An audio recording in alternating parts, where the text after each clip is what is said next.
Oke guys, welcome back to Daily Charting with Toshi, di mana kita akan daily chart your favorite cryptocurrencies. Oke, dalam 24 jam terakhir, cryptocurrency market terkoreksi sebesar 0,42%. Dengan total market cap mencapai di 1,20 triliun US dollars. Dan kita bisa lihat untuk Bitcoin, dia terjadi koreksi sebesar 0,71% dalam 24 jam terakhir. Dan sekarang trading di angka 29.181. Ini overall masih oke, karena masih berhasil bertahan di atas dari MA20 ya, walaupun sudah semakin bikin deg-degan nih ya, sudah close dirinya tipis-tipis di atas dari MA20. Sementara untuk Ethereum, dia dalam 24 jam terakhir tidak ada pergerakan signifikan, stay di 1897. Lalu untuk BNB, dia malah terkoreksi juga sama seperti Bitcoin di 0,74% dalam 24 jam terakhir. Dan sekarang trading di angka 321. Ini kayaknya udah kena MA50 ya. Lalu untuk XRP, dia terkoreksi sebesar 1,22%, berubah 1,25% di angka 47 sen. Lalu untuk Cardano, dia terkoreksi sebesar 1,29% dalam 24 jam terakhir dan sekarang trading di angka 40 sen. Dogecoin dia malah meningkat tipis sebesar 0,2% saja di angka 0,08. Polygon Matic juga terkoreksi di angka yang mirip-mirip seperti Bitcoin di 0,78 dan sekarang trading di angka 0,99. Dan yang terakhir ada Solana, dia terkoreksi sebesar 1%, tepatnya di 1,07 dan sekarang trading di angka 23 dolar lebih 13 sen. Ya, jadi pada hari ini kita bisa lihat kecenderungannya semua antara terkoreksi atau meningkat tipis ya. Nah, selanjutnya kita akan geser ke economic calendar. Untuk hari ini kita bisa lihat nggak ada yang terlalu penting ya. Semuanya cenderung ya antara liburan atau dari China ya, dan biasanya ini nggak terlalu ngaruh ke cryptocurrency market ya. Nah, selanjutnya untuk besok ya, nah ini beda ceritanya. Untuk besok akan keluar data ISM Manufacturing ya. Ini akan keluar jam 9 malam. Dan untuk ISM Manufacturing ini harapan kita itu adalah dia lebih rendah daripada ekspektasi karena higher than expected reading should be taken as positive or bullish for the USD, dan kita ingin USD melemah ya. Jadi kita ingin dia lebih rendah daripada 46,7 ya. Jadi kurang lebih seperti itu untuk economic calendar kita pada hari ini ya. Selanjutnya kita akan geser ke news. Nah, news ini datang dari mana? Datang dari Hong Kong ya. Kali ini bukan joke, beneran dari Hong Kong ya. Yang mana kita bisa di sini, para regulator Hong Kong atau lebih tepatnya itu adalah HKMA atau Hong Kong Monetary Authority. Ini simpelnya adalah central bank atau bank sentral dari Hong Kong, menyatakan bahwa dia meng-urge ya, para bank di Hong Kong untuk memprovide services dulu untuk crypto firms bahkan sebelum menerima license. Ini luar biasa. Ini literally kebalikan dari US ya. Kita tahu bahwa di Mei nanti Hong Kong akan mulai mengeluarkan regulasi untuk kripto. Tapi gilanya apa? Ini menunjukkan bahwa Bank Sentral Hong Kong malah mendukung pergerakan kripto di Hong Kong ya, karena kita bisa lihat di sini Bank Sentral ini malah menyuruh perbankan untuk memprovide dulu service terhadap crypto firms ya. Jadi luar biasa. Jadi bisa dibilang ini apa ya? Suatu checklist lah untuk prediksi Raoul Pal, di mana dulu Raoul Pal sempat bilang kemungkinan besar ini akan bergeser nih ya dari Amrik ya, atau dari ya West lah ya, dari negara Barat mulai bergeser ke Asia ya, kekuatan kripto ini, dan kita bisa terbukti ternyata yang menjadi ujung tombaknya adalah Hong Kong ya. Nah, jadi simpel sih seperti itu ya, intinya mereka itu ingin memberikan kesempatan nih untuk cryptocurrency market untuk bisa berkembang di Hong Kong ya. Sebenarnya mereka ingin mendevelop supaya ini bisa menjadi suatu sektor yang forward looking gitu ya. Nah, ini juga sebenarnya suatu news tambahan dari sini ya, di mana kita tahu Hong Kong ini baru saja ya menyatakan bahwa cryptocurrency ini adalah properti ya. Properti. Jadi maka dari itu ini udah jelas secara hukum dari Hong Kong ini bukan suatu sekuritas dan lain-lain. Seperti yang kita tahu ini kebalikan dari US. Di US mereka masih terus berdebat, kripto ini apa ya? Ada yang bilang sekuritas karena kepentingan mereka sendiri, Gary Gensler ya. Ada yang bilang properti. Masih kacau lah ya, secara regulasi masih kacau. Sementara untuk di Hong Kong dia dengan sangat cepat sudah menyatakan bahwa cryptocurrency ini adalah properti dihitungnya. Ya, maka dari itu menurut gua ini perkembangannya akan luar biasa di Hong Kong. Ya, tinggal kita lihat nih di bulan Mei saat mereka sudah putuskan lebih tepatnya mereka sudah keluarkan regulasi, ya. Jadi overall this is good dan sesuai dengan prediksi Raoul Pal di 2022 seingat gua, ya. Nah, selanjutnya kita akan geser ke TA. Untuk TA kita bisa lihat di sini ya, sesuai dengan pembahasan gua tadi, masih bertahan di atas 520, bagus, tapi jujurnya bikin deg-degan ya. Untuk sekarang itu MA20 di angka 29.133 dan sudah dalam 3 hari terakhir di retest. Maka dari itu kita bisa dengan jelas MA20 sedang bertahan dengan sekuat tenaga. Ya, PR-nya apa untuk Bitcoin? Masih sama seperti kemarin. Ya, yaitu bertahan di atas 520. Ya, jadi overall it's doing good. Tinggal mungkin besok nih. Besok kan udah hari Senin. Ya, semoga saja mulai ada lagi momentum karena seperti biasa ya. Walaupun cryptocurrency buka 24 jam, 7 hari seminggu, tapi biasanya dalam hari Sabtu dan Minggu alias weekend dia cenderung lebih slow ya. Jadi lacking volume. Nah, moga-moga besok dia dapat lagi volume dan bisa mantul di atas MA20. Kalau bisa membuat suatu higher high dan daily close juga di atas dari sini ya. 30.479 ya. Jadi kurang lebih seperti itu untuk PR di daily-nya. Untuk di weekly jelas ya masih sama seperti kemarin. Untuk Bitcoin adalah bertahan di atas dari MA200 dan weekly close dengan bagus ya. Itu PR untuk Bitcoin secara weekly. Nah, untuk indeks dolar kita bisa lihat di sini ya, indeks dolar masih sama otomatis ya karena ini memang sedang weekend dia market close ya. Nah, tetapi kalau kita lihat dari beberapa data terakhirnya dengan sangat jelas dia reject secara sistematis oleh MA20 ya. Kita bisa cek di sini. Retest pertama itu pada tanggal 17 April, lalu pada tanggal 18, basically setiap hari dia retest ke MA20 dan setiap hari ke reject. Ya, jadi overall still looking good. Tinggal PR-nya untuk besok saat dia open jam 7 pagi. Harapan gua adalah dia masih tetap di bawah dari MA20. Kalau bisa ke reject sekali lagi nggak apa-apa. Yang penting adalah dia lanjut membuat lower low. Kalau bisa dia tembus 100,99. Itu harapan gua. Ya, karena lagi-lagi buat lo yang belum tahu, korelasi indeks dolar dengan risk on asset bukan cuma kripto ya, tapi risk on asset seperti Nasdaq, S&P, Dow Jones dan lain-lain itu adalah korelasi negatif.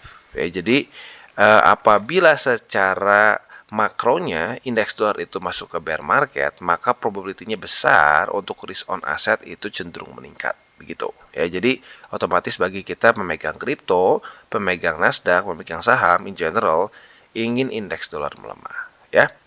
Jadi kurang lebih seperti itu untuk makronya. Selanjutnya kita akan geser ke buy limit. Tetapi seperti biasa, sebelum kita masuk ke buy limit, gue akan disclaimer dulu bahwa semua konten dari Toshi Crypto Indonesia ini bukanlah financial advice. Tujuannya untuk edukasi dan membiasakan para subscriber gue untuk lebih mengerti charting. Lalu bagaimana cara untuk mendukung TCI? Ada banyak caranya. Lu bisa like our video, bisa share our video, atau juga bisa menggunakan link referral kita di bawah. Dan sebelum kita lanjut, kita akan dengar dulu pesan-pesan dari sponsor kita pada hari ini. Oke, today's video is brought to you by Bybit. Dimana pada hari ini Bybit lagi-lagi memanjakan kita sebagai para nasabahnya dengan event deposit and trade. Di sini kita bisa earn up to 22 USDT hanya dengan melakukan hal simpel di bawah ya. Yang pertama, ini hanya berlaku untuk orang-orang yang tinggal di Indonesia atau user yang dari Indonesia, Thailand, Kambodia, dan juga Philippines. Di luar dari itu sayangnya tidak berlaku. Dan yang kedua, ini buat para user yang sudah KYC. Jadi sekali lagi, please KYC dulu supaya gampang ya. Nah, selanjutnya kalau kita di sini, apa sih caranya? Gampang banget. Yang pertama, kalian bisa sign up dan get 2 USDT hanya dengan sign up di Bybit account, complete KYC level 1 dan dapatkan 2 USDT. As simple as that. Ini untuk 500 pengguna pertama. Jadi sekali lagi buat lo, teman-teman lo mungkin ya, yang belum punya akun di Bybit, ayo secepatnya sign up. Bisa dapat 2 USDT secara gratis, hanya tinggal bikin akun dan bikin KYC level 1 saja ya. Lalu juga kalian bisa make first time deposit, dapatkan 10 USDT. Ini untuk 1000 depositor pertama saja. Dengan kita deposit lebih besar daripada 50 USDT saja. Lalu kita trade dan get 10 lagi USDT dengan volume ya, untuk derivative trading at least 100.000 dan spot trading volumenya at least 10.000 ya. Dan ini available untuk semua pair yang ada di Bybit saat event period ini. Dan ini hanya untuk 500 trader pertama saja ya. Dan tentunya kita juga bisa mendapatkan berbagai macam bonus lain seperti 25 USDT untuk bonus referral dan seterusnya ya. Jadi buat lo yang tertarik, monggo silakan ikutan event dari Bybit. Oke, dan sekarang kita akan masuk dulu ke Bitcoin seperti biasa ya. Untuk buy limit kita bisa di sini. Buy limit pertama itu di MA20 dan sudah berkali-kali di retest ya, sudah 1 2 3. Sementara untuk buy limit kedua kita yaitu di angka 28.800 dan buy limit ketiga kita adalah confluence antara MA50 dengan 28.000. Jadi secara visualnya buy limit pertama, buy limit kedua dan buy limit ketiga kita ya, itu untuk posisi spot di Bitcoin. Nah, untuk posisi futuresnya kemarin kemungkinan besar lo sudah punya posisi long karena retest 1, retest 2 sudah terjadi di MA20 ya. Nah, buat lo yang sudah punya posisi long di sini, target TP-nya jelas yaitu di angka 29.900 ya. Nah, untuk posisi shortnya for now masih sama seperti kemarin. Apabila terjadi retest 1, retest 2 di sini ya. Nah, target TP-nya kembali ke MA20. Buat lo yang kemarin sudah buka ya sudah profit, tapi kalau keulang lagi silakan, monggo bisa diulang secara setupnya ya. Itu yang pertama. Andaikan dia jebol ke bawah dari sini ya, lalu menjadikan MA20 sebagai resisten juga sebenarnya bisa ya. Target TP-nya di 28.800. Oke, dan sekarang kita masuk ke Ethereum. Untuk Ethereum kita bisa di sini ya, buy limit yang tersisa itu sekarang tinggal buy limit di MA50 ya. Ini gue masukin jadi buy limit kedua aja karena sudah cukup jauh dengan 1780 ya. Jadi buy limit yang tersisa adalah buy limit kedua di MA50 dan buy limit ketiga kita di 1780 ya. Itu untuk secara posisi spotnya ya. Untuk posisi futures kita bisa lihat di sini sudah terjadi retest 1, retest 2 di 1909 sebagai resisten ya, sudah 2 kali. Maka dari itu kemungkinan besar lo sudah punya posisi short. Kemarin sedikit bikin deg-degan ya. Kalau kita lihat di sini dia nyaris daily close di atas tapi masih tetap bertahan di bawah ya. Maka dari itu bisa dipertahankan posisi shortnya dengan target TP konservatif di MA50. Untuk yang lebih agresif boleh pertimbangkan di 1780 atau kalau lo pengen yang lebih medium risk ya mungkin bisa di sini ya, nanti apalagi setelah MA50 naik ke atas. Jadi kurang lebih seperti itu untuk posisi shortnya. Untuk posisi longnya tinggal kita balik logikanya. Retest 1, retest 2 di MA50 sebagai support, kita bisa buka posisi long dengan target TP kita di 1909. Oke, dan sekarang kita geser ke Phantom. Nah, untuk Phantom lagi-lagi masih bertahan di daerah atau lebih tepat di price range antara 43 sen dengan 41 sen ya. Maka dari itu masih sama seperti kemarin, yang tersisa hanya tinggal di buy limit ketiga saja di angka 0,4166 ya. Buat lo yang belum punya, silakan boleh pasang buy limit di situ ya. Nah, untuk posisi futuresnya, congratulations bagi lo yang sudah ini ya, kemarin sudah buka posisi long, retest 1, retest 2, sudah dapat target TP kita di 43 sen ya. Jadi sudah profit sebesar berapa nih? Ya nyaris 5% lah, not bad. Ya, ini sudah berkali-kali profit sebenarnya ya. Retest 1, retest 2 resisten, short kena TP. Retest 1, retest 2 sebagai posisi long, dapat TP lagi dan seterusnya. Jadi udah kayaknya dapat 4 kali atau 3 kali setup posisi futures yang profitable. Nah, maka dari itu untuk posisi longnya masih sama seperti kemarin ya.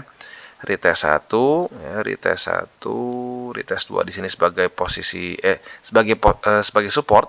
Kita bisa buka posisi long dengan target TP kita di 43 sen. Tinggal nyontek ke tanggal mungkin di sini ya. 23 dan tanggal 23 dan 24 benar ya. Lalu di sini juga boleh 25, 26, pokoknya retest 1, retest 2 bisa buka posisi long dengan target TP di 43 sen. Oke, dan untuk Matic kita bisa lihat di sini secara price action sangat mirip seperti Phantom ya. Dia juga stuck di price range antara $1 lebih 2 sen sampai ke 98 sen. Ya, jadi kalau kita lihat di sini yang tersisa hanya tinggal buy limit ketiga saja yaitu di 0,98 gitu ya. Itu untuk posisi spotnya. Untuk posisi futures kita bisa di sini sudah terjadi retest 1, retest 2 di resisten $1 lebih 2 sen, maka dari itu kemungkinan besar sudah punya posisi short karena terjadi konfirmasi di sini ya. Nah, target TP-nya jelas yaitu di angka 98 sen ya. Nah, apabila terjadi retest 1, retest 2 lagi sebagai posisi sebagai support di sini, kita bisa buka posisi long dengan target TP kita di $1 lebih 2 sen. Jadi bisa dibilang mengulangi lagi seperti di sini ya, berkali-kali. Mirip-mirip nih Matic sama Phantom. Setupnya dalam beberapa minggu terakhir cukup mirip-mirip karena sama-sama stuck di satu price range tertentu ya. Jadi kurang lebih seperti itu untuk Matic. Oke, dan sekarang kita masuk ke Cardano. Kalau kita lihat di sini Cardano ternyata mulai mendapatkan kesulitan di MA20. Dia sudah reject sebanyak 1, 2, 3. Dan sekarang sudah mulai retest, bahkan sudah retest 3 kali di buy limit pertama kita. Ya, jadi gue ulangi, buy limit pertama kita di 39 sen. Buy limit kedua kita di MA50 dan buy limit ketiga kita di 37 sen. Ya, jadi itu untuk posisi spot di Cardano. Untuk posisi futuresnya kita bisa lihat di sini sudah terjadi retest 1, retest 2. Kalau lo ngikutin kemarin sih harusnya sudah punya posisi short dari sini ya. Nah, sudah kena target TP. Jadi sudah profit sebesar yang pertama itu di ya nyaris 3% lah ya. Nah, lalu untuk yang kedua itu kita bisa di sini ya. Sebentar, ini kita hapus dulu biar enak dilihat. Sudah terjadi retest 1, retest 2 sebagai support. Maka dari itu lu juga kemungkinan besar sudah punya posisi long.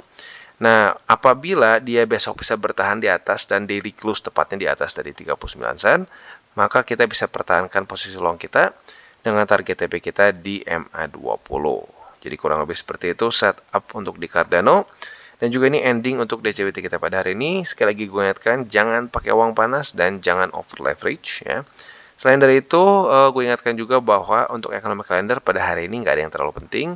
Tapi besok kita akan dapat satu, yaitu ISM Manufacturing. Oke guys, jadi itu adalah akhir dari segmen DCWT kita pada hari ini. Dan jangan lupa, bagi kalian yang merasakan manfaat dari segmen ini, jangan lupa untuk share ke teman-teman kalian. Dan apabila lu pengen mensupport channel kita, ya TCI, jangan lupa untuk menggunakan link referral kita di bawah. Nggak wajib, ya, tetapi apabila lu menggunakan link referral kita di bawah, ada macam-macam, ya, dari Bybit, Huobi, Maxi, toko kripto, dan banyak lagi. Ya, walaupun nggak wajib, tapi kalau menggunakan link referral kita, lu secara langsung membantu perkembangan dari TCI. Dan satu lagi, jangan lupa juga untuk join Telegram group kita, di mana kita bisa ngobrol-ngobrol santai mengenai dunia cryptocurrency secara dua arah. So, jangan lupa untuk like, subscribe, click the bell icon, and see you on the next video.